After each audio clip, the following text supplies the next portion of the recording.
Excellent. Thank you so much. And thank you for the kind words. And thanks for all y'all for being here. I guess, one thing I'll say, I'll say a little bit more about how I arrived at quantum. And like most things quantum, it's not really linear. Is Interestingly, even before I got to graduate school, I was somehow fooling around with quantum ideas of social science, like in a very sort of like proto level. I didn't really know what I was doing, and I was interested in it, and I kind of dropped it. And then I got very interested, as Alex said, in time and temporality. And much of that literature sort of originates, at least in the IR context, out of a critique of Newtonianism, right? And so there's sort of an obvious overlap that exists with quantum and the time stuff. So I guess that's sort of briefly where I'm coming from in terms of these questions of quantum science and quantum social theory, which is what I'm more interested in, more well versed in. So what I wanted to talk about today is this project and this idea that I've worked on already, as Alex referenced, and something that I'm hoping to do more work on in the future, which is this question of relevance, right? For IR scholars, we're continually wondering, one way of thinking about it is we study politics, so obviously we care about politics, we care about political outcomes, we think they're deeply important. Questions of collective violence, for instance, are things that I'm constantly concerned about, as are my colleagues. And so the question is, if you're studying politics, why don't you do politics, right? Like, if you care about these things, what exactly are you doing to change the world, right? How relevant is your work?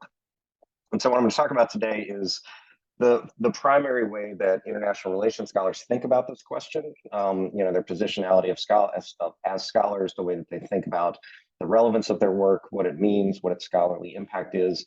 And I'm going to do that using a quantum ontology, using a quantum, sort of frame for thinking about for thinking about sort of sociality and materiality as well, of what it means to actually do IR scholarship in the present moment. So why should we study international politics, right? How does this scholarship relate to the practices it purports to study, right? Just how good is IR at preventing disastrous outcomes? So one of the primary ways these questions get asked and answered is through this frame of policy relevance, right? Where the primary challenge involves building better bridges between academia and improving the transmission or digestibility of academic knowledge to practitioners. So for a lot of people, this is intuitive, right? Michael Desch says that the easiest case to make is that today's ivory tower beltway gap is detrimental for policymakers and society as a whole. Policymakers need academic expertise, and they look to the academy for raw data, whether quantitative or historical, that they then use in decision making. But other people within my field reject this concept entirely, right? They argue it's ineffective, that it undermines the success of scholarship on its own terms, and at worst, it risks allowing those who study international politics to just become beholden to the interests of the power, right? They're simply sort of engaged in a conservative project, little c. So while there is a vibrant debate regarding the value of policy relevance as an ideal, its status as the dominant frame for conversations about political relevance remains largely unchallenged. So when people ask questions about what does it mean to be relevant as an IR scholar, typically it's for or against policy relevance. So this framing, I think, de-emphasizes the need to think intentionally about what it means to be politically relevant absent policy engagement. And this is why, calls like Andrew Ham's call for, quote, worldly relevance, I think is so powerful, right? Because it forces us to think beyond the easy frame of macro political institutions like the state, and to focus on the unglamorous places we're less certain about, right? Where our work might really matter, right? So for every John Mearsheimer whose work is read and utilized in whatever form, including by the Ministry of Foreign Affairs in Russia to justify the invasion of Ukraine, there are literally thousands of people who do scholarly work, and that work has an impact, right? Pedagogically, interpersonally, intellectually, materially, via activism, or any number of other ways. And so the manner in which our lives are entangled with others, I think, and this is a quantum concept, is complex, right? It's difficult to apprehend, and it operates in ways that are beyond our appreciation, even when we engage in direct intentional examination. So when we only view it through a binary of policy relevant versus not policy relevant knowledge, recognizing and acting with these entanglements becomes much more difficult. And this leaves many scholars in a position where they're certain their work is relevant, and they scoff at people who insist it's not. Yet when they're pressed as to what it means to actually be relevant in the contemporary moment, they're less inclined to give an answer because it's hard to think beyond this box. So the point of departure for this talk is not that scholars and their scholarship are apolitical or politically irrelevant, but precisely the opposite. Scholars have acted politically, particularly post-2016. They've stepped up actions that they already conceive of as political, right? Colleagues have developed outlets, op-eds have been written, programs have been developed that seek to bridge the gap between academic knowledge and policy, policy relevant knowledge.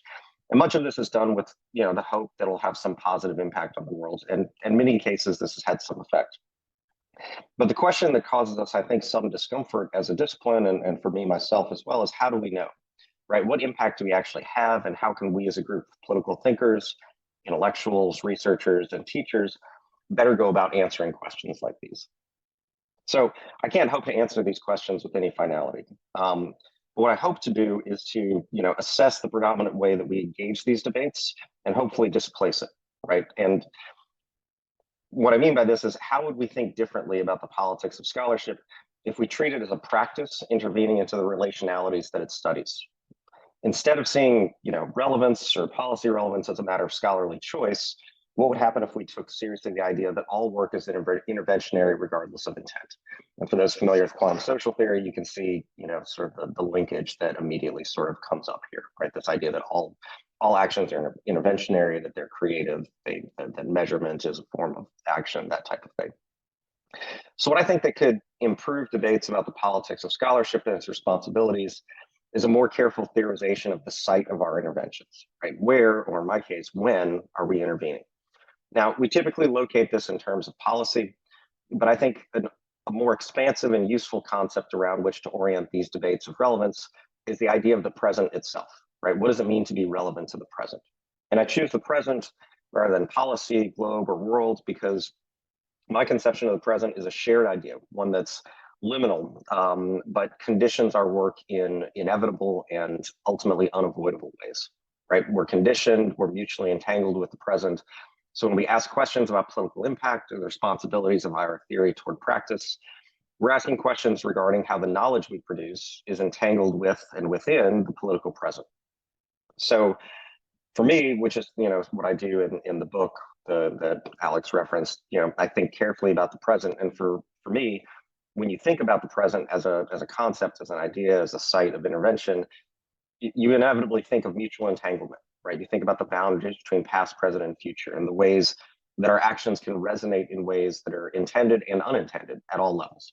And to do this, I think requires opening our thinking beyond the narrow understanding of politics as understood, at any particular moment, and to consider the implications of our work for areas well beyond these macro political institutions, the material, the normative, the pedagogical, the interpersonal. And I realize some people may find this openness unsatisfying, but quantum theory, quantum social theory, and IR already takes this openness and leans into it and tries to understand what does it mean to have much less agential control over our actions, agential control over the knowledge we produced, etc. So in this talk, I'm going to draw from quantum social theory and a little bit from temporality to show what it means to adopt the present as a frame for analysis, as well as some of the conceptual tools that quantum offers for scholarly work, like diffraction as method, ontological entanglement, the way it shows the deep roots of Newtonianism in all work, and a willingness to privilege the micro level when we're thinking about scholarly impact. So the first section of my talk is going to identify the value of quantum social theory for thinking normative, conceptual, and ethical questions, right? Sort of the value of quantum social theory. Then in the second section, I'm going to talk a bit about the concept of the present that employs elements of a quantum ontology, right? Like, what would it mean to think about the present with a quantum frame of analysis? The third section will sort of show how policy relevance, which is the dominant way we think about what it means to be relevant as a scholar in my field, is a concept that's deeply informed by Newtonian ideas, particularly the idea of separability and the idea of causality, both of which are superseded by quantum social theory. And the final section, I'll briefly sketch out sort of a defense of present relevance, which is something I hope to build upon a bit more in future work. So the first section, why quantum theory, right? If lots of people are interested in this question, not many people that I know of have, even sort of breathed upon quantum theory as a way of approaching this question. So it may seem strange to do so when you're trying to understand something better like real world impact, but I think it has a few advantages, right? One is if the locus of action for evaluating our impact is the present, right? This is partially why policymakers typically insist academic work is inapplicable, right? Because academic work speaks to the past, maybe to the future, but doesn't really speak to, the policymakers of the present. And similarly, it can't really keep up with the ideas of the moment. The second thing that I think is valuable about this move is that questions of impact, questions of relevance are often underwritten by ideas of causality, right? And attendant Newtonian ideas like separability of one's work from the world, right? And these are key objects of critique. They're key objects of analytical investigation in quantum theory. And third, and perhaps most importantly, quantum social theory seeks to understand the ways that received notions of reality continue to influence all work, right? Even work that's politically opposed to such concepts like Newtonian science. And this is something that in my field, Michael Murphy and Laura Zanotti have both pointed out the ways in which even the most critical of critical IR scholars who, identify as post-positivists, who are, against sort of traditional scientific ways of knowing, still are deeply informed by Newtonian concepts that are, that are superseded by quantum ideas. So interventions then, even scholarly ones, engage and create relationships. And quantum social theory, I think, provides a language and a means of thinking relational entanglement in a manner that's sophisticated, it's reflexive, and it avoids what Zanotti refers to as the Newtonian substantialism of existing IR theory.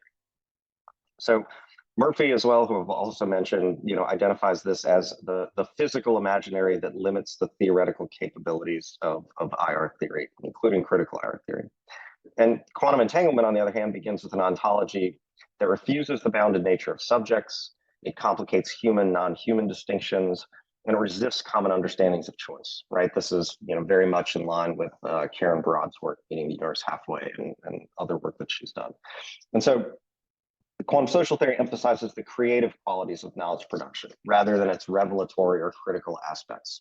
And so I think what I think, I want to make the case for shifting debates and about impact and relevance away from one that emphasizes causality and Newtonian physical imaginaries toward a quantum perspective centered on the present in all its messiness, all its heterogeneity.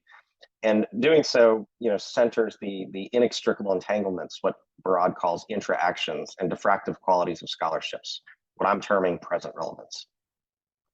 So when our scholars talk about science and scientific ways of knowing, it can take a number of forms, right? Typically, these are debates about positivism, even if it doesn't strictly follow, its philosophical, origins in terms of positivism when it's brought to IR. Those debates are often quite explicit regarding scientific understandings, but there's another level at which this vision of science has influence. The common thread is what Kowalski has referred to as, my field, international relations, quote, deep Newtonian slumber. What temporality does, and some work I look at, but quantum social theory I think does better, is question this sensibility, this Newtonian sensibility that exists throughout the field, right? The separability, causality, linearity, but also understanding the limits of reality. These are all conditioned by Newtonian understandings of the world, right? Quantum social theory is similar, but similar to time critiques, which is where I first got Newtonianism, but it critiques Newtonianism obviously in a much more comprehensive fashion, right? And it does so with a more concrete idea of an alternative. It provides concepts like complementarity, entanglement, non-locality, diffraction. And for me, these offer an affirmative way of knowing the world based on quantum understandings of reality, rather than just sort of a post-positivist critique of the paucity of trying to understand the social and or material world only through sort of positivist ideas.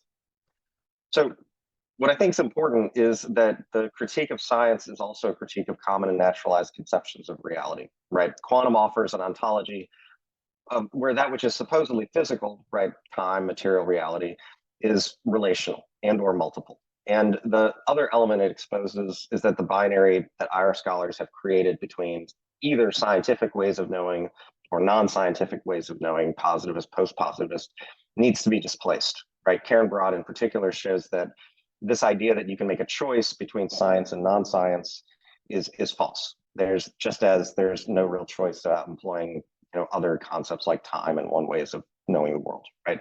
One's always already doing both when they engage in scholarship or engage in ways to try and understand the world. So one other element that I think is important here is that these Newtonian elements of science, implicitly populate one's thoughts and understanding of reality. But equally important, I think nearly all scholarship in my field accepts the causal closure of physics, right? The idea that, while Newtonian physics can't explain the political world, maybe the political world does not disobey the laws of physics, right? So for instance, if I cited my weeks of praying on an issue, or my ability to literally see the future as the warrant for my conclusions about the future of US-China relations, for instance, I'd be dismissed because neither of those claims are real, right? Critical work does this as well. And what quantum does, I think, is that it reveals that all work, even critical work that I'm most familiar with, employs a number of elements of this version of reality, or a minimum accepts it as a type of ground rules. So put differently, I think quantum social theory is useful for IR because it, particularly for trying to understand the role of scientific ways of knowing in IR, because it makes points that are hard to hear, but ultimately useful, I think, throughout the discipline. So I'll leave it there. There's a bit more I can say about that, but I don't want to get too far inside baseball on sort of questions of critical IR. So part two, the quantum social theory and the question of time. What does it mean to think about the present, right? And why do I turn to the present? So for me, the present represents a liminal element that resists direct engagement, right? But it always seems to play a central role in our understanding of reality, right? It's no accident in my field that major events and concerns of the time shape the supposedly scientific pursuit of knowledge regarding international relations, right? It's, so the example I give is that, terrorism, for instance, prior to 2001 in my field was not really a concern, right? It was something for comparativists. It was something for psychologists and people interested in criminology. Then post 2001, all of a sudden, terrorism became a massive security concern for sort of, traditional security people. That's not an accident, but if it truly was a scientific field, it doesn't really necessarily make sense, right? There shouldn't be these massive shifts. So despite this, happening consistently in my field, most resist adopting an orientation toward the present because they for fear of focusing on, aspects of politics that are ephemeral, right? The temporal depth of one's claims connotes some sort of conceptual and intellectual stability, right? So if you can explain the past 100 years, or I can explain the last 5 with my theory, people are going to defer in my field to the one that explains the last 100 years. Yet equally important, and this is where I think quantum social theory helps, it also shapes the very present from which it emerges, right? It acts as a constitutive element even as it exceeds that from which it emerges. And so from a social theoretic perspective, and particularly for those theorizing the agonistic world of politics, the present is like the past and the future, in that it is more useful as an experiential and constitutive concept, right? And if we think about the present like we think about the past and the future, it can possess varying attributes. It can have duration, it can have tempo, it can have boundedness. All of these characteristics can exist for the present. And so I want to isolate 3 that I think are important for thinking through the question that I have on the table. One is that the present has this unavoidable quality of emergence, right? Newtonianism positions temporal reality as continuous, linear, and universal, right? Like if you know the position and velocity of everything in the past and the laws, you can predict the end of history, right? For many others, social theorists, quantum theorists, what makes the present new and different is its emergent quality, right? I'm happy to talk about this in Q&A, but like the weirdness of deja vu, at least, partially explains this idea that the present has to be some ways different than the past in order to be the present. The second aspect is that the present is bounded by relationally constituted boundaries, not fixed definable ones, right? So part of what quantum social theory shows for me is that the manner in which connections and entanglement occur at all levels are things that we can't fully understand with our existing Newtonian imaginary. So interference and interactions that are non-local, non-causal, all are part of quantum social theory. And the concept of non-locality shows how influence can occur without intervening connections across space, right? Electrons orient themselves to other electrons instantaneously, with spooky action at a distance. And at a collective level, I think you can see this, right? Think of the manner in which solidarity appears nearly instantaneously sometimes with social movements, right? The Black Lives Matter signs that showed up in Palestine and vice versa, right, during 2020. Or the unanticipated connections between social movements around the globe and the Arab Spring or Arab Springs, depending on how you want to historicize it.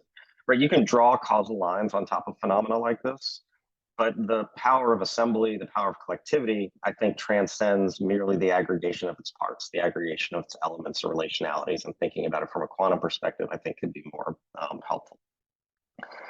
Thirdly is, I think the present exhibits qualities that parallel, certainly metaphorically, the quantum idea of superposition, right? The superposition is the logical extension, the emphasis on measurement. And if reality is constructed through measurement, through interaction, and pre-measurement, multiple realities are possible, right? If light only becomes a particle or a wave upon interaction, then pre-measurement exists as both. It possesses multiple potentialities that are equally real, if not equally probable to manifest. And so I think if we position the present in a similar manner, it provides an alternative way of thinking about how we engage political reality, right? So the patterns of politics might not be limited only to human constructions or even to human understanding, right? Part of what quantum emphasizes is the limitation of human understandings and human-based experience, which is intuitive, I think, given that most human notions of temporality, for instance, correspond to natural, quote unquote, natural phenomenon like the movement of the planets, right? The vibration of atoms or the deterioration of bodies over time, right? Like that's, one of the key ways we think about time is the future, entropy and things falling apart. What I think this points to is that we must ethically attend to these potentialities that exist in superposition, right? Michael Murphy makes the point that there may be an infinite number of possible fractions, right? Comparing it to the infinite number of potentialities that exist prior to, collapsing a wave, for instance. But the infinite number of fractions between 1 and 2 and 1 and 3 are different, right? These are not identical. And so, it's not simply a matter, his interpretation of quantum applied sociality is that it's not just that everything is possible at any time, but that there may be infinite possibilities, but are still bounded, which is a concept I like, but have a hard time wrapping my brain around. Thinking along these lines, I think, for some people, and I've certainly gotten this feedback, makes political and social life too complicated, right? It's too complicated to analyze. Yet, what I think is paradoxical about this is also something we negotiate all the time. All right, quantum is simultaneously spooky, but it's also completely banal, right? We encounter shared and unshared, overlapping and separate pasts whenever we engage the world, right? In some ways, this is at the heart of what we do as people and as scholars, right? Part of what quantum social theory demonstrates for me is that coherence and dissonance are explicitly normative claims that elevate certain histories and future trajectories over others, which always, for me, reflects the politicization of difference in the present. So ultimately, what I think this points toward is a lens for scholarship where actions constitute what we study, but not so much as to make them inventions of our own design, right? We're mutually implicated in ways that are constrained and constraining, right? Both on our part and on others. And so we may make the world as we measure it, but equally so, the world and its political configurations make us. So the third section I want to talk about, apply this to the concept of policy relevance. So the question of scholarly relevance, as I said before, in IR is dominated by policy relevance, right? It's almost, an epistemological assumption for judging IR's relevance. What allows this to make sense, though, I think, is a Newtonian physical imaginary, right? Where entities are bounded, the subject, in this case, the scholar and the object under study are separable. Measurements reflect reality rather than create them. And obviously, these are all ideas that are called into question by quantum social theory. And, part of what I think is important to realize about policy relevance is the ways that the Newtonian physical imaginary or Newtonian sensibility shapes and constrains our understanding of relevance and position, but also allows policy relevance to be positioned as dominant, but it's only one way of, possible way of approaching relevance. So as an ideal, it presents itself as a noble concept, right? We produce knowledge about the international sphere. We're people in the world who ostensibly aren't studying the world to make it a worse place. So, how can our knowledge make the world a better place? How can it be put to good use? And for most scholars, to be politically or policy relevant is nearly an inarguably, valuable thing, right? Since so much of international relations, particularly the way my field, intellectual history, my field has been very state-centric, recommendations for state policy and state behavior seem the logical point to orient one's concerns, right? If you're interested in being relevant with respect to foreign policy, why not think carefully about what states and policymakers should do, right? And this offers the promise of, providing enlightened policymakers with the knowledge to pursue a, more just and peaceful world. But policy relevance employs a number of metaphors that are familiar to quantum social theory. Specifically, one I want to focus on is the metaphor of light and mirrors, right? IR scholars typically are seen as shedding light on an issue that policymakers don't fully understand, or providing a mirror that enables policymakers to act in more, effective and benevolent ways. What I think is lacking here, however, is a full accounting of the metaphor of light, which is something that's better explored in quantum social theory. So the idea of diffraction, which is I draw from Broad, but obviously others work on it as well, is one way of reframing it. So if we think about scholarship rather than mimetically reflecting the reality of politics, and instead think about scholarship operating in a diffractive relationship, it both interferes and reflects with that which it studies, right? It casts shadows onto the world, and these shadows interact with other shadows and other forms of light in meaningful, but not necessarily intuitive ways, right? If you think about, the distribution of light and shadow is something we're all familiar with, right? If you look at the way the light plays on the floor through a window, it can reveal outlines, but it also has fuzzy boundaries, and it also creates bright and dark spots that you can't necessarily draw a clear line from as to, how this is happening, why is this working? And I think as a metaphor for the manner in which scholarly knowledge interacts with the world, this seems a much more accurate representation than the narrow question of whether it could or could not influence policy, right? This idea of diffraction. Diffraction is already utilized as a model in other disciplines in the social sciences that I see as a method for thinking about impact. This is an example from anthropology. And this is a quote, we use the term entanglement to highlight how everyone, us, the people with whom we conduct our research, our families, Abby's dissertation and tenure committees, as well as the non-human bodies that are always present, is interconnected in ways that are large and small, clear and obscure, expected and unexpected. In other words, our research is entangled in a web of relationships. And this was talking about an ethnographic project that they were working on. And using this metaphor of diffraction, is useful because it requires us to think well beyond the already established trails and the already established spaces of potential influence, and to look a lot more closely at those things we don't already understand as meaningful, right? Like, what are the meaningful ways in which our work, impacts the world? So it's neither an accident that scholars tend to write what they know, nor is it necessarily something to avoid. But it does mean that the influences on our work and our expertise can be much more idiosyncratic than I think many are comfortable with, as well as oblique even to ourselves, right? Diffraction, I think, is important here because it differs from reflexivity, right? It offers a method for reading different strands of research through each other. Whereas reflexivity, based on the visual metaphor of reflection, calls on the researcher to recognize and disclose her positionality, are reflecting on race, class, gendered, and geographic characteristics, among others. Diffraction attends to the ways in which actors interact with, interfere with, and reinforce one another to produce difference in those bodies and their positionalities. And in research, it's a relational method where process and change are constitutional.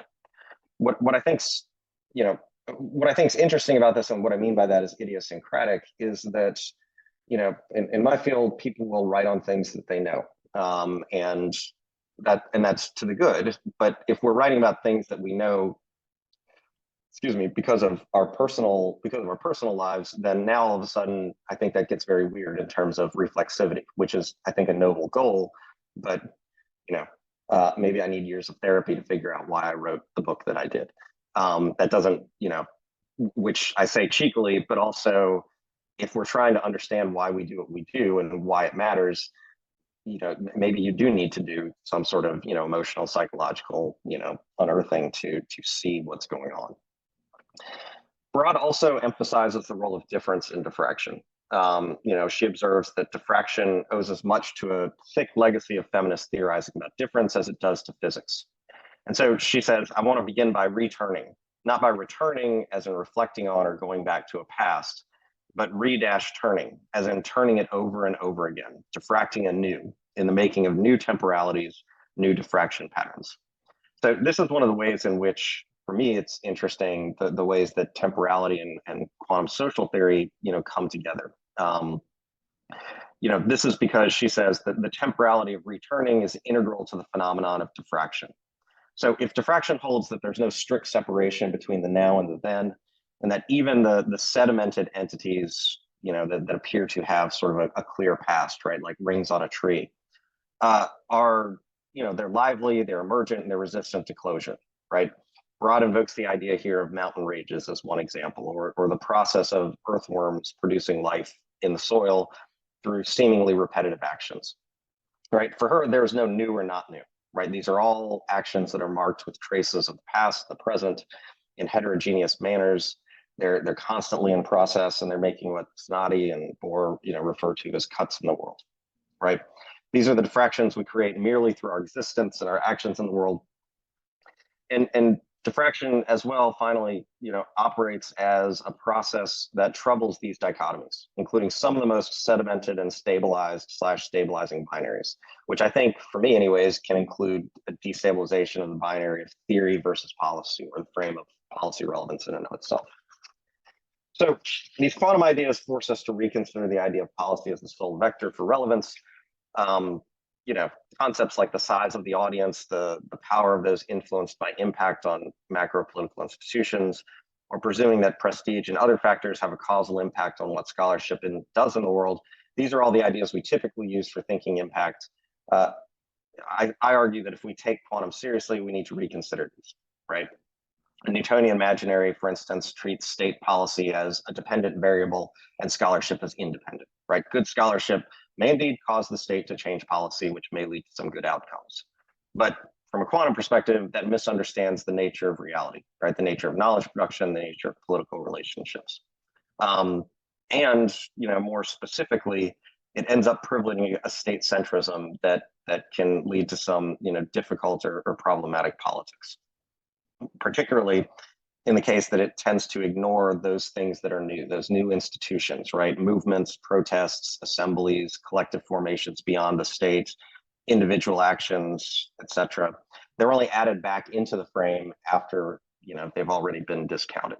So this may seem small, but a simple example, I think, that appealed to me anyways, one of arguably the most successful policy shifts in shaping like recent American political violence was Twitter's decision to remove President Trump's account, right? After January 6, 2021, it seemed to have a significant effect. Enlisting, one of the largest technology corporations as an ally and, resisting, Trumpism is pretty counterintuitive. But I think it's precisely the type of political opportunity that emerges if we view the world in a manner that emphasizes collective formations and the potential of the present, rather than only privileging transhistorical knowledge that exists, across time. And so the point is not that one couldn't end up at a conclusion like that with the Newtonian sensibility, but rather that it's much harder to acknowledge and recognize the apparently confounding yet recurring, emergent phenomena that shape global politics, particularly as it's happening, right, and disappearing, right? We have this commitment in my field to timeless theory, broadly speaking, that we want, as I said, we want temporal depth to our claims. We want it to be, we want our claims to have some sort of staying power. They can be robust. But this commitment, devalues the emergence and newness of the present, and it discounts many actions even from consideration. And I think, as politics, particularly in America, have increasingly become more personalist, for example, small actions at specific moments in time might have large consequences, right? A Newtonian sensibility, from my perspective, regardless of one's stated commitments to positivism, can make these small or seemingly microscopic actions appear irrelevant. But if we take quantum social theory seriously, one of the things that forces us to do is reconsider whether or not that belief reflects reality or is just a product of our frame for apprehending it.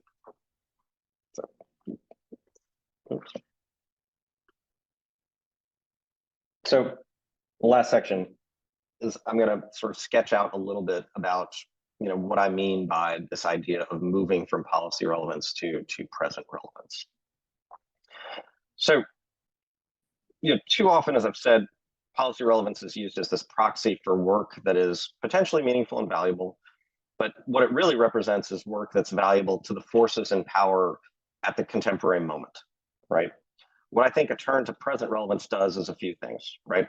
One is that it advances an ethics of intellectual responsibility, and that intellectual responsibility would center diffraction and intentionality and provide a different way to think about how scholarship matters, right? It calls for significant humility, I think.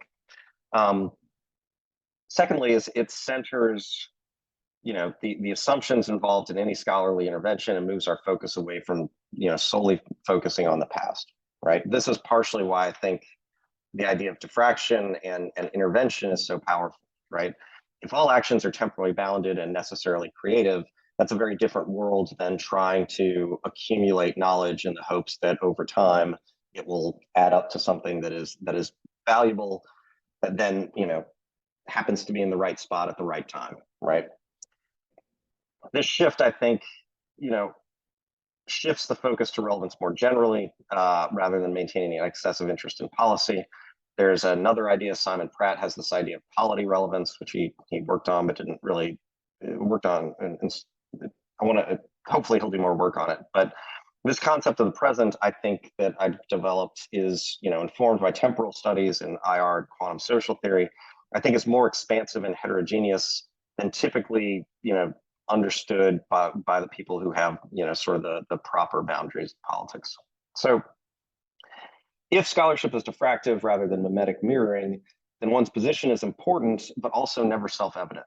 So choosing, for instance, whether one is for or against policy relevance or even relevance is no longer a choice, right? The actual reality of entities, structures, dynamics, processes, if they emerge through relationality and measurement rather than existing a priori, interaction constitutes matter, not the other way around. So positions, including that of the scholar, are products of material and non-material relations, right? The apparatuses that we design and implement to analyze global political life create it, but they also create our scholarship itself. And so, there are many in my field that already accept this idea, broadly speaking, but paying attention to the creative process of scholarship shouldn't be just a quirk of particular intellectual histories within my field, but it's something that not just scientists could, but should and must take seriously as well, those who are conceive themselves as positivists. So one way of thinking about this is that articles on IR, for instance, and I see this all the time in my classes and in my own life, they have the potential to shape a reader's understanding of countless concepts, right? It can shape one's understanding of empathy. It can shape one's conception of race relations, or the dynamics of violence, whether that exists at the international level or the interpersonal level. All of these ideas can spill over into their own lives, and spilling into their own lives, it can then spill into the lives of whoever has been, the reader, the lives that the reader touches who go well beyond the discipline. So, right, if you think about ontological security, for instance, right, the idea that states have identities and need to secure their conception of self. One is, immediately sees instant connections with interpersonal interactions, with emotional dynamics, with how we think of ourselves in terms of routines, for instance. And all of these ideas have the potential to radiate well beyond the commonly understood bounds of scholarship or pedagogy, right? The impact that scholars and their scholarship have on the world is vast, right? Some are activists, nearly all are teachers of some sort, but everyone has relationships with other people in the world outside the field. And those relationships matter in the Brodian sense of the word, both ways. And the impact our work has at the micro and macro level and everywhere in between, I think is dramatic, but also largely unintentional, which is precisely why I think we need a more intentional focus that studies these diffractions and their implications, right? Thinking through this, even thinking about these things that may appear microscopic, I think are useful for two reasons. One is that they just illustrate the radically limited notions and understandings we currently have of scholarly impact.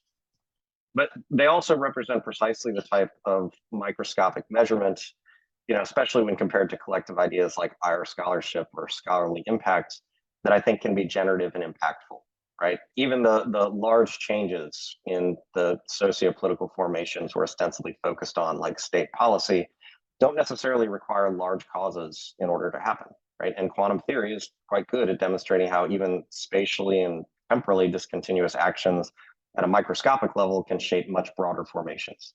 And as a model for thinking about what scholarship does and doesn't do, and what we can control and what we can't, I think this is a useful way of thinking about things.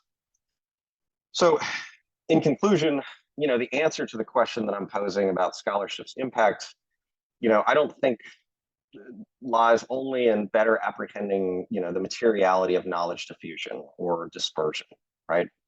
If we take quantum social theory seriously, it also might be that the answer will not be found via current ways of knowing, simply because reality doesn't work that way. The point, I think, is not to map out every single possible outcome, but instead to be alive to their potential and act responsibly toward them, right? This is, in short, what I mean by humility, what I referenced earlier, right? As the metaphor goes, one must be careful when working with live ammunition, right? What I think quantum shows is that there's no metaphor here, right? Given the topics that international relations is dealing with, they're quite always literally working with live ammunition and must proceed accordingly.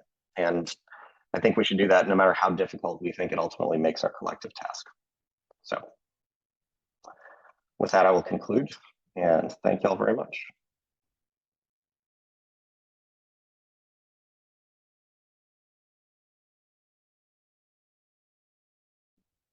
I don't think we can hear you, Alex. Now you can hear me, right? Yes. Can I hear you? Can you speak? Yes, I can speak. Can Okay. you hear me? Yes. Okay. So we have one question. Can you restate the name of the person that you are discussing? I missed her name and research topic. I think it's Karen Barad is what. Yep, it's Karen Barad. Yeah, Karen Barad, meeting the universe halfway. Show and tell. So.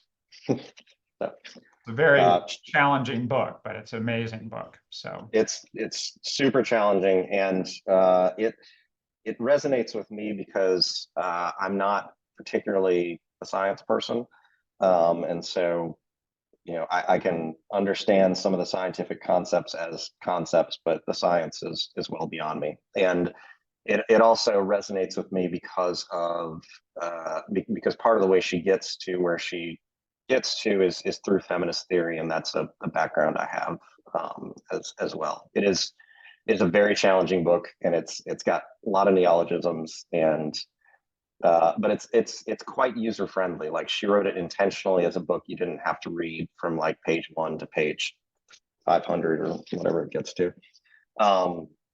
So as something, that the chapters you could, sort of utilize for particular concepts after you get through sort of the basic stuff. So I highly recommend it. She's also since written some stuff that is super interesting to me and my own interests, on temporality and time and the legacy of nuclear testing in the Pacific, which there's just some fascinating stuff she's written there. But also, I'm precisely the person on the face of the earth that she would, that would like that. So I'm probably biased.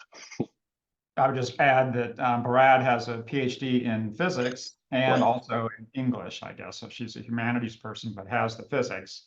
So she can speak both languages, which is a very unusual, certainly. And she has quite a following on the humanities side, especially. Huge number of citations and so on. So yeah, I think I want to say that there are a number of humanities people that are like new materialists who buy a lot of that part of it and sort of like leave the quantum stuff. They're like, oh, it's interesting, but Well, that was the question I wanted to ask. While we wait for more questions to come in, I have a question, which is, what do you make of, I mean, when you were talking, I kept thinking, well, post-positivists are going to love this. This all makes perfect sense. And if you just take out the quantum stuff. Mm-hmm. Right?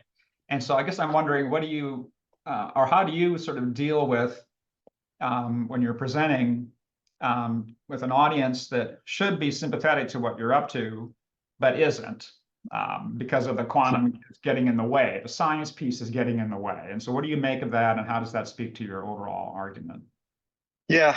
I mean, like I mentioned briefly, I learned a lot from Laura Zanotti's work and Michael Murphy's work on this question. Murphy's book is on precisely this question, basically why critical scholars need to read quantum social theory, and Zanotti makes a similar argument. And what I think is, I mean, my response.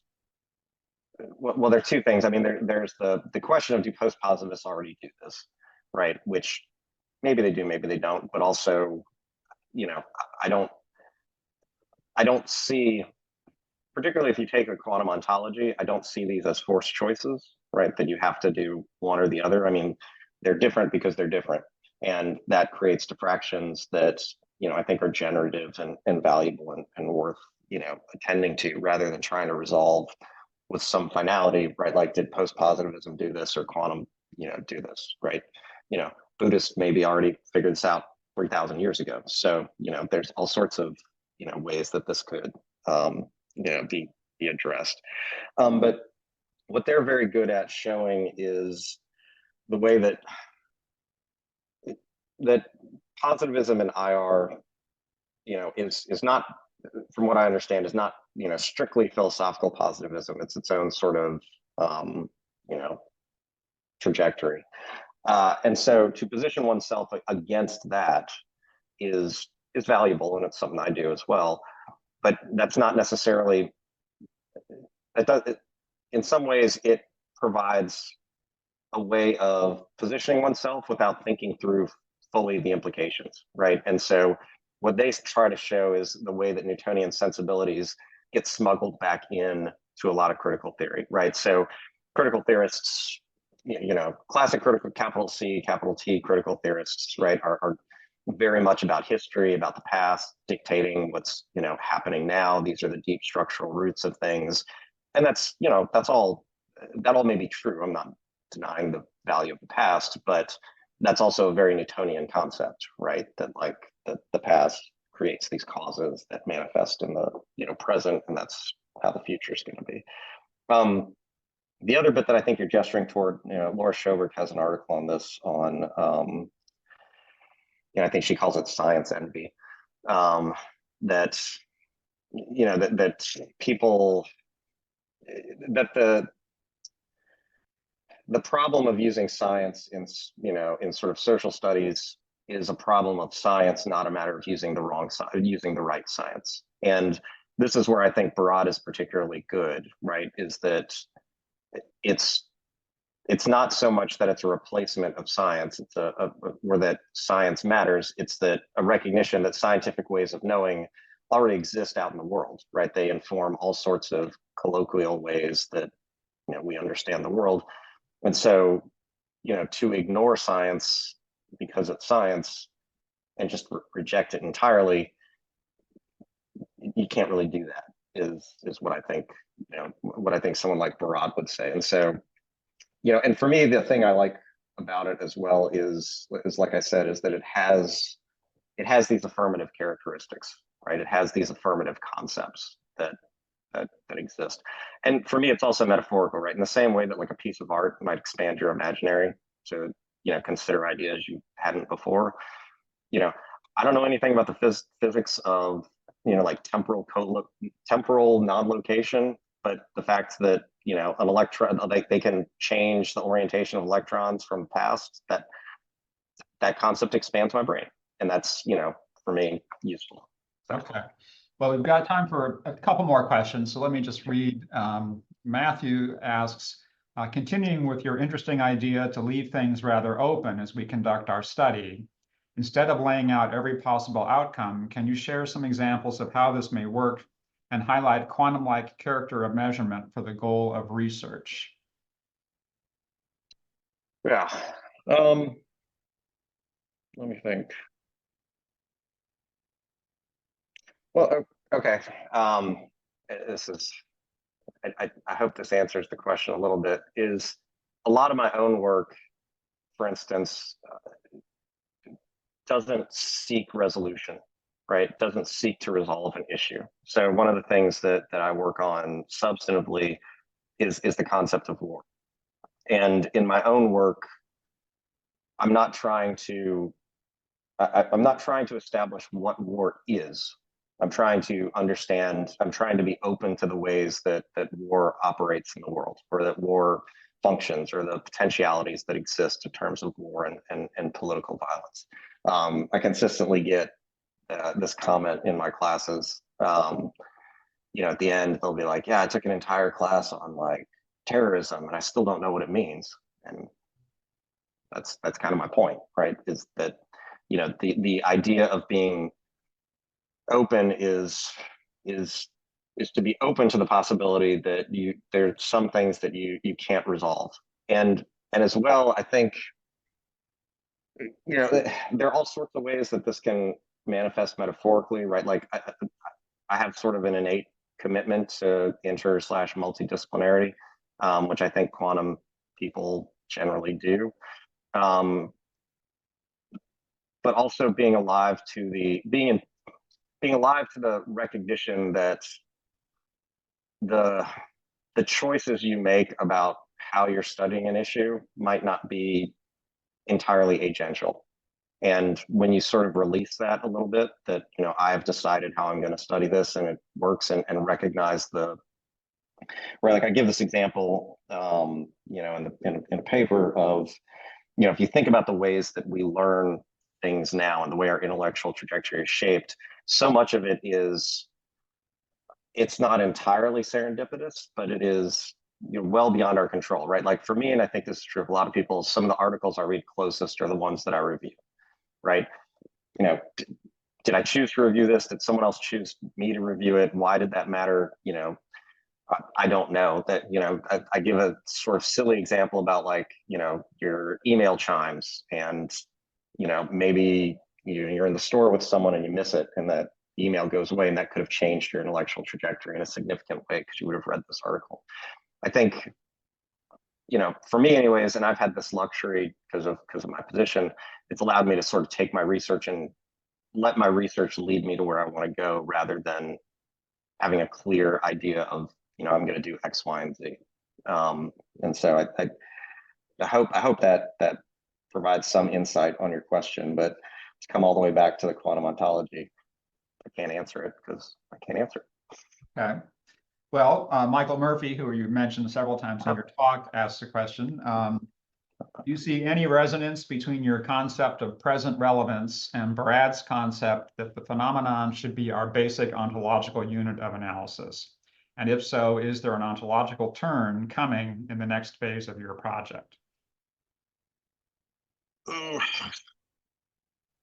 Yeah, I mean, yes, absolutely. With Barad and the idea of the phenomenon, that's as the unit of analysis, and that's partially why part of what makes the present liminal is, for me anyways, is this tension between the present as experienced, the present as the present as phenomenon, right, and the present as like the vulgar moment of now, right? Derrida talks about this, Heidegger, etc. And so how do we? And so for me, yeah, it's funny. Is there an ontological turn coming? I think I'm already there. I just haven't really explicated it, if that makes sense, because a lot of where I'm coming from with the concept of the present is this idea. But I think you're right. I could probably use Barad's concept a lot more explicitly and a lot more in depth. So I'm gonna look into that, the idea of the phenomenon. But that's a great point. Yeah, the ontological turn. I mean, I wonder if that what that looks like in if the ontological turn is a quantum ontological turn versus not a quantum one. And I don't know, I haven't read enough of this literature, but it certainly would be my first question about this. And let me keep going, because we've got a few more comments now. Oops, so Patty, oops, I can't, hang on, I gotta move, there we go. Patty Lather, who's on the faculty here at Ohio State, could you provide references for why critical IR folks need to read quantum and elaborate on where history has a generative role, perhaps using Brad's work on the afterlife of Pacific nuclear testing? Yeah. I mean, I've already mentioned, I mean, Zanotti and Murphy are the ones that come to mind offhand. I don't want to overstate the case. I don't think critical IR scholars need to read quantum. You know, I'm not an evangelist. But you know, I think what I think you're getting at, and you can correct me if I'm wrong, is what would be helpful is if you're, for critical scholars who are thinking through their post-positivist positions, is reading quantum, I think, could be eye-opening about the ways in which Newtonian ideas get smuggled back in. So for me, this is, excuse me, the way I got here and the way, you know, that the resonance this has with me immediately is much of my work on time is about the ways in which, you know, our conception of time, this, you know, linear universal concept of time informs politics, and including critical IR scholars. And so similarly, you know, the idea of, you know, there are other Newtonian sensibilities that exist within within this. The idea of history having a generative role, I think, right, yeah, if you've read I imagine you've read the essays on the afterlife of Pacific nuclear testing, and they're just they're like jaw dropping to me. They're just phenomenal, and so I can't really, I'm not going to try and summarize it because I'm not sure I could. But what I think is powerful about that idea from Barad for me is exactly is the way that she understands the present and future as emergent, but doesn't fall into the binary of presentism versus eternalism, right? It doesn't become the present is, you know, radically different and the past has no relevance, right? Barad talks about, you know, all the ways in which it operates, and, you know, goes in on, you know, not just that it's nonlinear, but that it's heterogeneous and textured simultaneously, right? Like the generative, you know, the generative effects of colonialism, and in this case, you know, the nuclear testing, you know, are ones where there are connections between, you know, 1950 and today and 50 years from now, as well as, you know, the way things, as well as everything in between, right? She writes on Hibikisha, on Japanese survivors of the nuclear attack, and, you know, has this analysis of this beautiful story where this woman goes, you know, basically travels through time, does time hopping to try and trace the origin of the nuclear weapon, and eventually gets back to the Trinity test site. And, you know, there's just this beautiful moment of recognition of, you know, who has been victimized by nuclear weapons and how. And that's, you know, I think that's useful, as well as just sort of the basic idea of how nuclear testing has had all of these effects down the line that still are living today. So, yeah. Okay. Vivan Souza, I would like to hear more about the non-locality principle, since the concept of material localizations of the body are important to other authors in new material feminisms. Let me think for a second.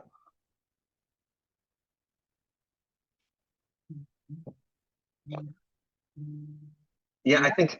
Go ahead. Is this yeah, go ahead, Alex. Yeah. No, I was just thinking that you've been talking about the present, and I kept thinking, but isn't the present connected non-locally to the past and the future? Yeah. And so I'm wondering, can one really isolate the present? But I guess, I mean, I'm assuming you agree with that, but I would like to hear more about that. But you should answer her question though more than my question. Okay. Right. Yeah. No, I think. Well, okay. What for me, Barad is useful in reminding me of the. I sort of got into sort of critical stuff through Butler and others, and Butler is not. I think Butler is misread sometimes as being exclusively about sociality and language, but there was definitely certainly in my trajectory, less of a focus on materiality than should have been.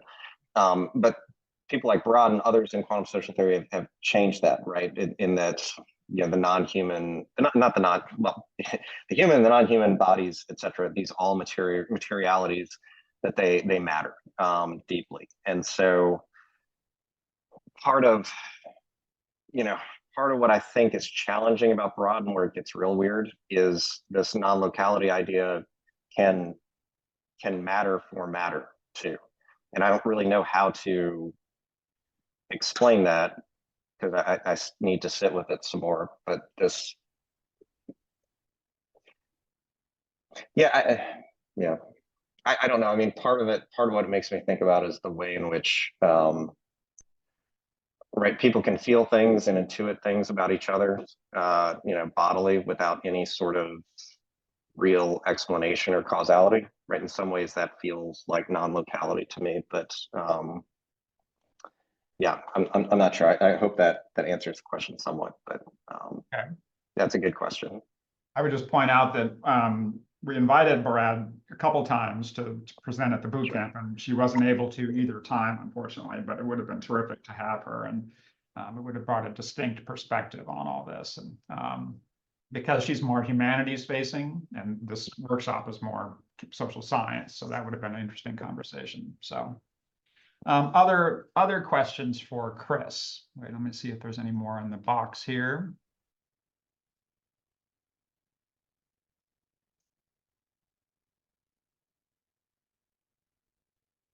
Several in the chat. Okay, that's nothing.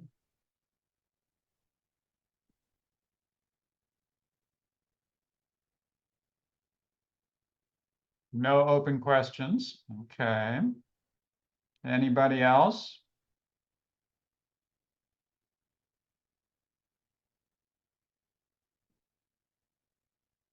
So I think Mike has a question. Oh, here's one. All right, Michael, I have a question if there's time. Yes, there is time. Have the temporality studies folks been open to the use of quantum ideas? Huh. Yeah, I can only speak within international relations. Yes and no. I've had conversations with a number of temporality people, and they're usually receptive. But it's a little bit like when a friend has a hobby that you don't hate, but you're not really interested in. It's like, oh, that's really interesting. That's great. And that's kind of the end of it. I don't. Yeah, there hasn't. I mean, temporality studies in IR is not. It's not huge. It's not a huge field, and so I'm trying to think of people who have gotten interested in it. Like, I mean, I've written explicitly that I think time studies people should be interested in quantum ideas for all the reasons that I've laid out here. I don't think they're opposed to it. I do think there's probably. I don't think the science envy thing is like a hard and fast thing, but I do wonder if there's because a lot of the time people are they're critics of Newtonian conceptions of time, and to replace that with another form of science, I think is not immediately intuitive to them. But that said, the people I know in time have been supportive, but maybe that's just because they're nice people. It is interesting though that they may be receptive, but they don't necessarily see the value, I think, for their own work. And this kind of goes back to something earlier you were saying, that Newtonian assumptions constantly creep in or are smuggled in unwittingly in all kinds of work. And if you think about how we're all trained, even critical social theorists probably learned mainstream statistics. They learned the mainstream worldview in college, and they get to grad school and they begin to kind of see things differently. But if you think about the fact that we have this Newtonian legacy just in our upbringing, just to become an adult, you learn the whole Newtonian scheme in a sense unconsciously. It's not surprising that you would get this constant stuff being smuggled back in, because it's hard to get away from, because we haven't really fully distanced ourselves sort of consciously from that kind of socialization. And so if nothing else, reading quantum work on time would help inoculate people against that kind of tendency, I think. But that's just kind of, I'm obviously a biased listener, so. No, I mean, I am too. And I think you're right. I mean, I think part of it as well is, it's not even just formal education, right? Like the way we, are taught the world works, right? They're causes. I'm not you. We're different.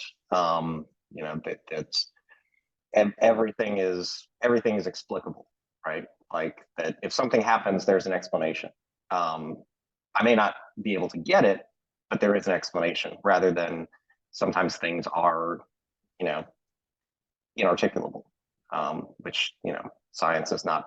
Science and society, particularly American society, is not really very comfortable with just kind of accepting. Yeah.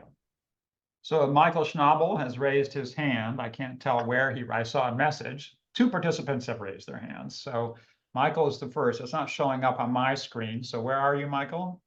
I'm here on the panel. So okay. I just can't see you, that's all.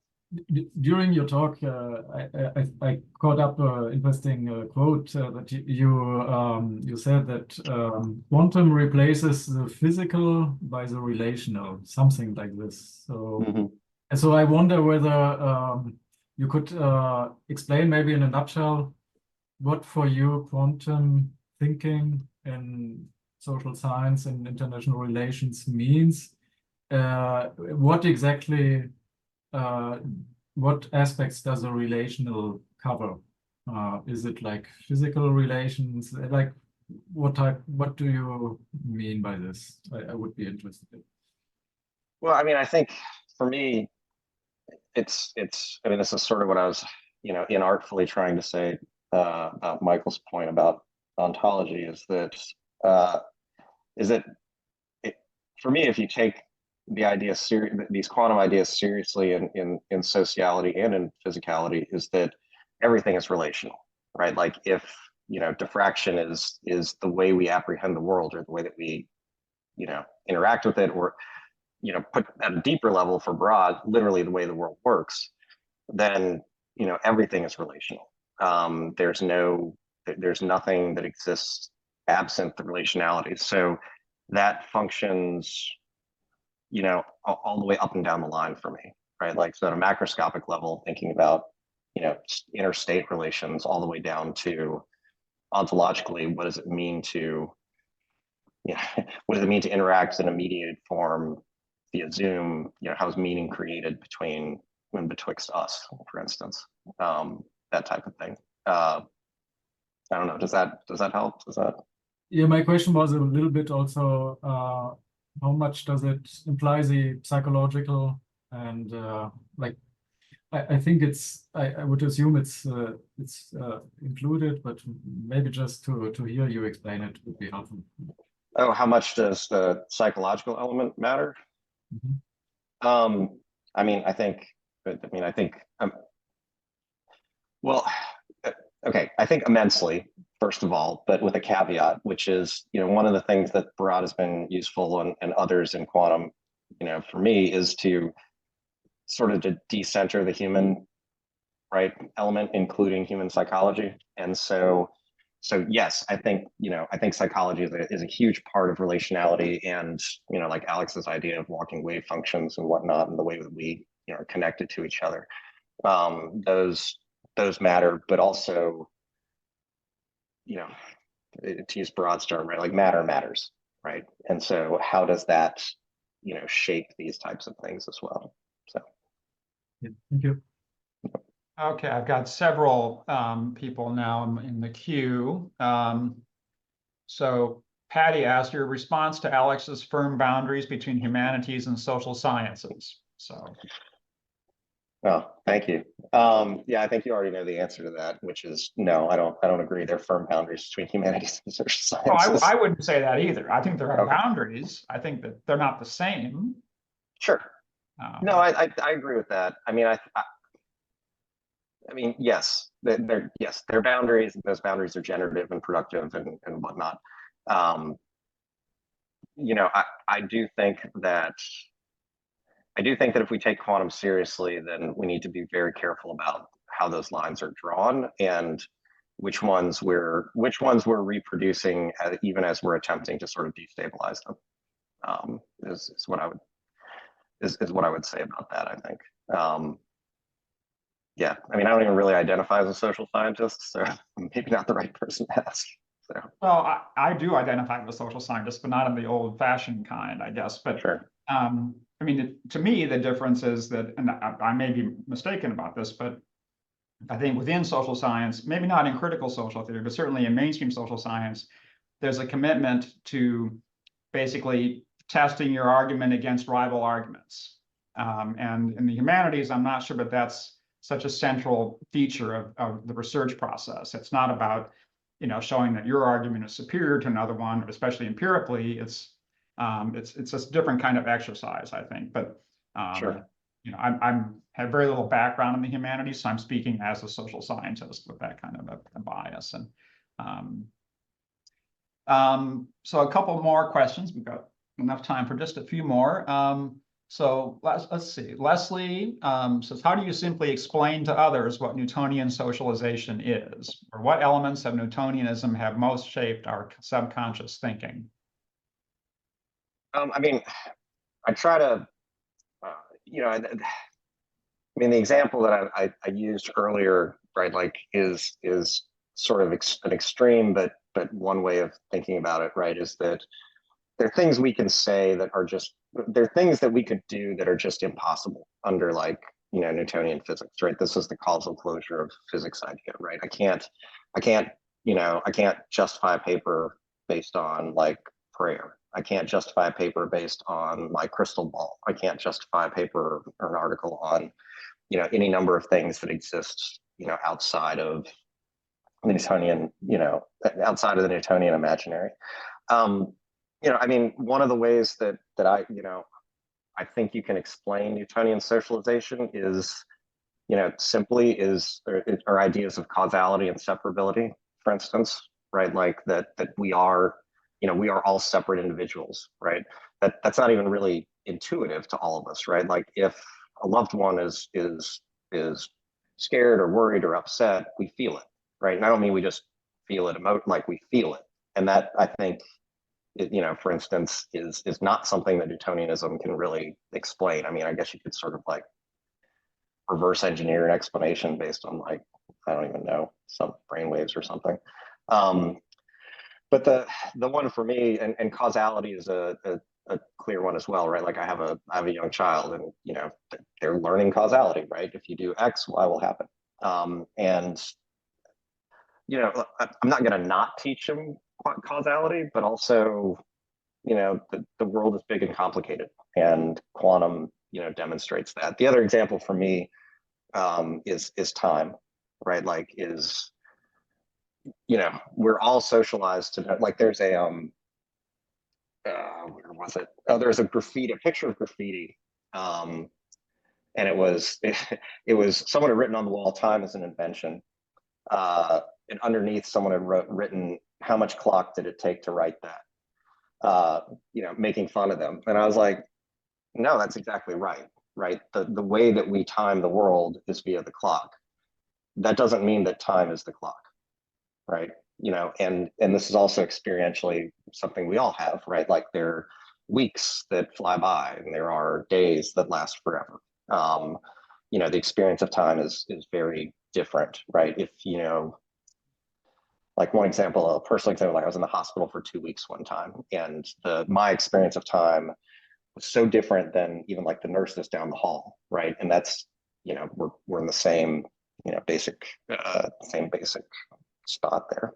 So if I could just interject in terms of this classical socialization, from my own perspective, when you're teaching your child, the basic Newtonian picture of the world, which is how material objects behave, that actually makes sense. So it's appropriate in a way to teach your children the Newtonian worldview about causation and interaction if you're talking about non-living, non-human things. That the danger or the mistake, I think anyway, is not recognizing that the social world is completely different than that. And so we don't teach our kids at age 7 or 8 that, oh, by the way, social life is nothing like what you just learned all about the Newtonian worldview the past 7 years. So it's that kind of switch that I think people aren't necessarily seeing. We've got time for 2 more questions, which we've got up here. So why don't I'll shut up and ask these. So Michelle Wibblesman asks, what implications does the focus on the present as emergent and experiential have for memory studies and by extension archival studies? This seems particularly relevant in relation to indigenous temporalities and decolonial studies. Yeah, I think for me anyways, these ideas are very commensurate, right? Like I already mentioned the article on the legacy of Pacific colonialism and nuclear testing. But the way indigenous temporalities, I think, there's something that I've looked at. Rifkin's book I've looked at, and I think emergence for me is similar to saying that something is constructed, right? To say that it is constructed does not mean that it is ephemeral or irrelevant or something, right? And to say something is emergent doesn't mean that it may be radically new in an ontological sense, but that doesn't mean that it's new in the sense that the past doesn't matter, right? Like the past is sedimented, right? If non-locality is correct, then the past and the future are mutually implicated within each other, just not necessarily in linear ways, right? So, memory studies for me is very, what little I know of it is very intuitive, right? Because, if memories are constituted in the present and deployed in particular ways, then, the correspondence to the past in some ways just doesn't matter, right? What matters is that the memory is what matters, not the, etc. Now, I do, like, I've had, this is something I need to be more explicit about, because obviously you could sort of read, if you focus on the present, then structural injustices, for instance, this is a classic move, right? Like that people in power will say, let's just focus on the present and let the past disappear. And that's not my point at all, right? My point is that the past lives in the present, and that the present also, constitutes the past, and that those pasts matter deeply. And so, yeah, that's how I think about it. As far as archival studies go, I don't know. I mean, I think I don't know enough about archival studies. I don't, I think, yeah, I think they matter because archives exist in the present. And what I said about the past, etc. So I can imagine all sorts of ways of thinking differently about archival studies, but also I have no idea what archival studies actually thinks. So I'm not going to be arrogant enough to say I've come up with something interesting. So a couple quick adds to this discussion. There is the concept of an open past, which I think is implied by a quantum framework, and where the future is basically constantly reconstituting the past, especially in the social world. So that's, I think, always been a very intriguing notion to me. On the indigenous worldview point, I just wanted to mention the work of Nora Bowman, who has just a wonderful article that came out in 2021, I think, basically looking at First Nations in British Columbia and their struggles against the Canadian government, the Canadian state, and the way in which the First Nation worldview is very quantum-like, and that when they're bargaining with the Canadian state, part of the difficulty is that the Canadian state has a Newtonian worldview, and the indigenous groups have basically a quantum worldview. And so there's a communication problem in a sense. And of course, the Newtonians have the advantage because they have the power. It's a great paper, though, and it's specifically aimed at the indigenous kind of question.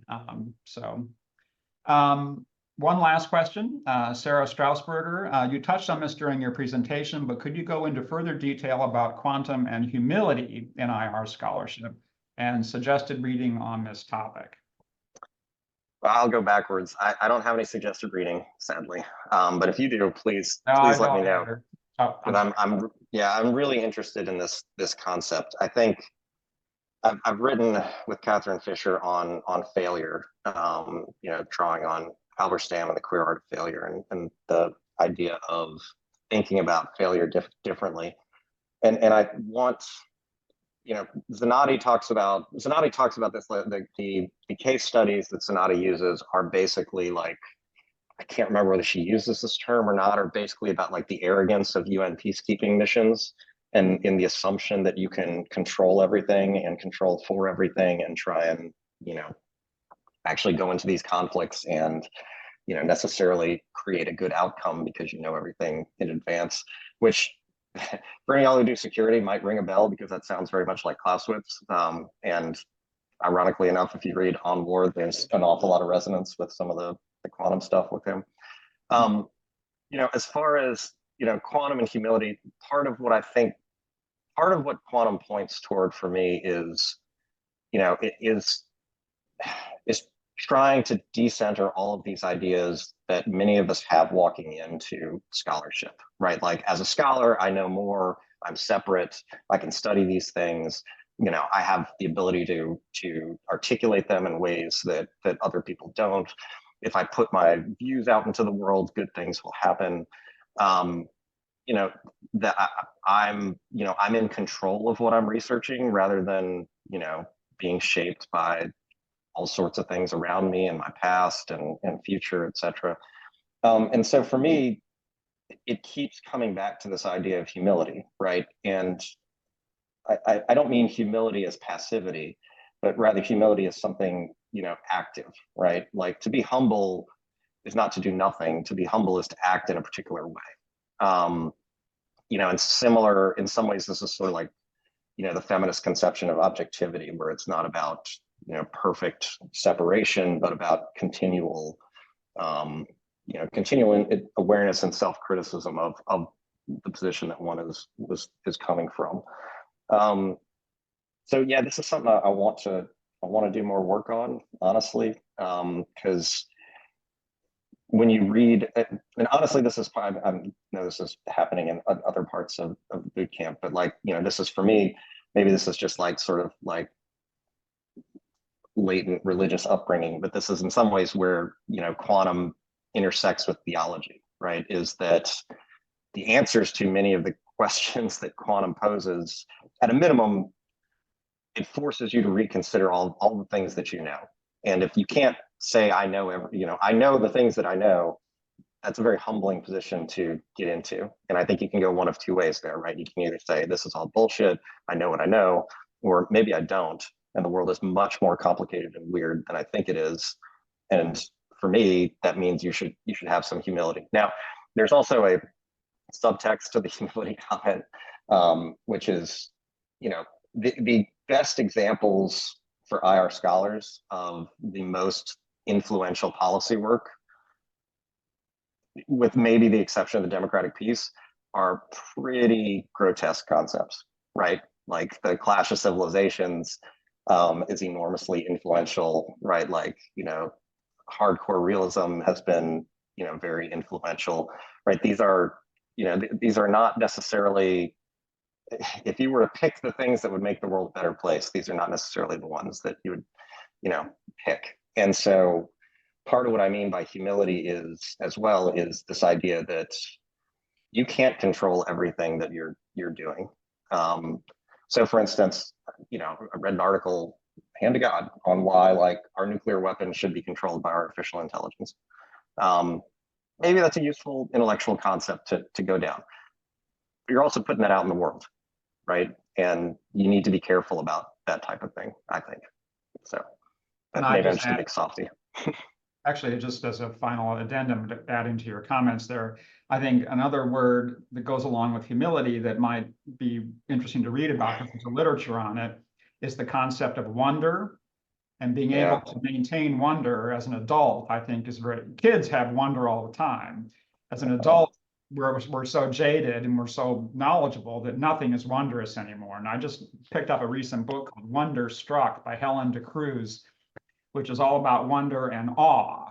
And those are kinds of emotions or feelings that I think are humbling, but also productive. And actually, doubt is another term that comes up in some of the philosophy of science stuff. That doubt is the first step in any research project, is that you don't know something. Because if you already know it all, then there's no reason to do the research in a sense. So doubt is actually generative too, just like wonder. So if we expand the notion of humility to include these other nearby concepts, I think that might be instructive. Do you want to add anything to that before we wrap up, or? No, yeah, I mean, no, I've actually been thinking about wonder in sort of a personal context as well, and that's on exactly this idea. Wonder in children, and wonder and joy in adulthood is something that, you know, been thinking about, in the way that, you know, once wonder disappears, it becomes harder to experience joy. And it's something that's very different about kids, is that wonder hasn't disappeared. And so, you know, yeah. Okay.